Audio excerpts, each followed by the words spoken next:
שלום שלום. בפרשת שמיני מופיעים כ-40 שמות בעלי חיים בשתי רשימות העוסקות בסימני בעלי החיים הקשרים והטמאים לאכילה, וכן בהקשר עניין טומאת נבלת מת במגע ומסע. מדובר באחד הטקסטים העשירים ביותר במידע על עולם החי בעולם הקדום. הוא מסופק לנו תובנות על שיטת המיון, הסיסטמטיקה הקדומה, על תפריט המזון, משק החי, חיות הבר, ובתי הגידול השונים, כן, ביבשה, באוויר ובמים. הפעם נקדיש את השיחה לשרץ העוף, או בלשוננו לרשימת החרקים המעופפים. כעיקרון, אכילת חרקים אסורה בתכלית, והאוכלם עובר על 5 או 6 לאווים. זה איסור חמור מאוד. רק להמחשה, אוכל חזיר, סמל הטומאה, עובר על לאו אחד. ובכל זאת, התורה מתירה לאכול 4 מיני שרץ העוף, והיא מציינת את סימני השדה שלהם, ומזכירה אותם בשמותם. הרבה למינו, סלעם למינהו, חרגו למינהו, והחגב למינהו. מתוך רשימה זו אנו מזהים כיום באופן ודאי רק את הרבה, בעיקר הרבה המדבר המלוהק, שהיה אחד מפגעי הטבע הקשים ביותר בעולם העתיק והסב נזקים גדולים. קיימים אין ספור תיאורים שלו במקורות הקדומים ועד לעת החדשה. להקות הרבה המתפשטות בעקבות משטר הרוחות מכילות עשרות מיליונים של פריטים. במהלך נדידת ההרבה, כל פרט אוכל בכל יום כמשקל גופו כ2 גרם. ההרבה אוכל את הגידולים החקלאיים, שדות התבואה והקטניות, ויכול לפגוע לטווח ארוך גם בעצי הפרי. כן, כולנו זוכרים את מכת ההרבה שתוארה בספר שמות, שהייתה עצומה בהיקפה ובעוצמתה. עד כי פרעה מתחנן למשה ואהרון, העתירו לאדוני אלוהיכם, ויסר מעלי רק את המוות הזה.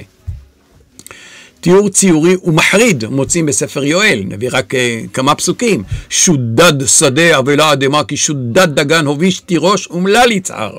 הובישו עיקרים הלל וקורמים על חיטה ועל שעורה כעבד קציר שדה. הגפן הובישה והתאנה ומללה, רימון, גם תמר ותפוח, כל עצי השדה יבשו. כגן עדן הארץ לפניו, ואחריו מדבר שממה. כאן אנחנו מגיעים למפנה בעלילה. אותו מזיק שהותיר חורבן ומוות, הוא היה גם מקור מזון מחיה, שהציל מכליה. הוא נחשב בכל התרבויות הקדומות למזון שכיח וטעים, שעלה אף על שולחנם של מלכים. כך למשל בתבליט אשורי נראים מלצרים המגישים, שימו לב, שיפודי הרבה במשתה המלכותי של סנחריב בנינווה. והמדרש משקף את המציאות בימי התלמוד בארץ ישראל, מתאר באופן ציורי כיצד המצרים קדמו בברכה את מכת ההרבה. יהפוך השם רוח ים, מהו לא נשאר הרבה אחד? אמר רבי יוחנן, כיוון שבא הרבה, סמכו המצרים, אמרו, נקבוץ, נשלוק, נמלא מהם חביות. אמר הקדוש ברוך הוא, רשעים, במכה שהבאתי עליכם בהם אתם שמחים? מיד. ויהפוך השם רוח ים חזק מאוד. זהו רוח מערבית, וישא את ההרבה. מהו לא נשמר הרבה אחד? אפילו מה שהיו בגדרות ובחביות מלוכות, פרחו והלכו להם. אכילת ההרבה לא נחשבה רק ברירת מחדל, אלא כאמור כמעדן. דבר זה בא לידי ביטוי במדרש הבא, שעוסק בטעם המן שאכלו בני ישראל במדבר. ויחד יתרו על כל הטובה אשר עשה השם לישראל. רבי יהושע אומר, בטובת המן הגיד לו, מן שנתן לנו המקום, אנו טועמים בו, טעם פת, טעם בשר, טעם דגים, טעם חגבים, טעם כל מטעמים שבעולם. כאן אנחנו מגיעים לפרדוקס של הברכה שבכללה. במשנה במסכת ברכות נערך דיון לגבי חיוב הברכה על ההרבה.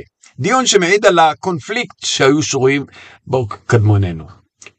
מצד אחד יש לנו פה מזיק הרסני, ומצד שני מזון מעודן. לדעת תנא קמא והלכה כמותו, שמברכים שהכל נהיה בדברו, ולא חוששים לדעתו של רבי יהודה, שאין מברכים עליו משום שהוא מין של כללה.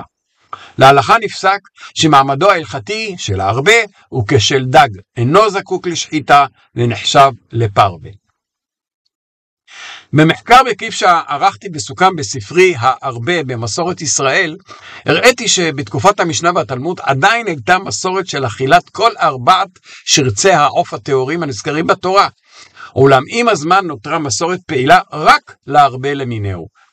למען האמת, באשכנז נעלמה המסורת לחלוטין כבר בימי הביניים, כן, אפשר לראות את רש"י לויקרא, ואט היא התרופפה בקרב שאר קהילות ישראל, ולמעשה בעת החדשה היא נותרה רק בידי כל קהילות יהודי תימן, וחלק מיהודי צפון אפריקה, כן, מרוקו ודרום אלג'יריה, עד עלייתם ארצה.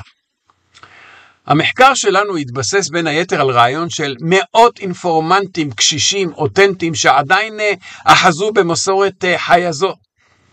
התוקף למחקר התורני התקבל מפי גדולי קהילות אלה שמהם קיבלתי מסורת באופן ישיר, כמו מפי הרב יוסף גפח והרב שלום משש נוחם עדן. כולם הצביעו על המין של הרבה המדבר, המין המלוהק, השכיח והמזיק ביותר מאז ומתמיד. בכך ביקשנו לשמר את המסורת עתיקת יומין שעברה איש מפי איש מאז ימי משה רבנו ועד ימינו. בהזדמנות זאת אני מבקש ללמד את הצופים את סימני הטהרה וכיצד להעביר מסורת של הרבה.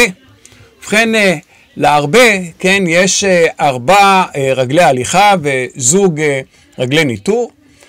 בבגרותו מבחינים ב4 כנפיים, זוג כנפי תעופה וזוג כנפי חפייה. חשוב שיקרא שמו חגב בכל שפה.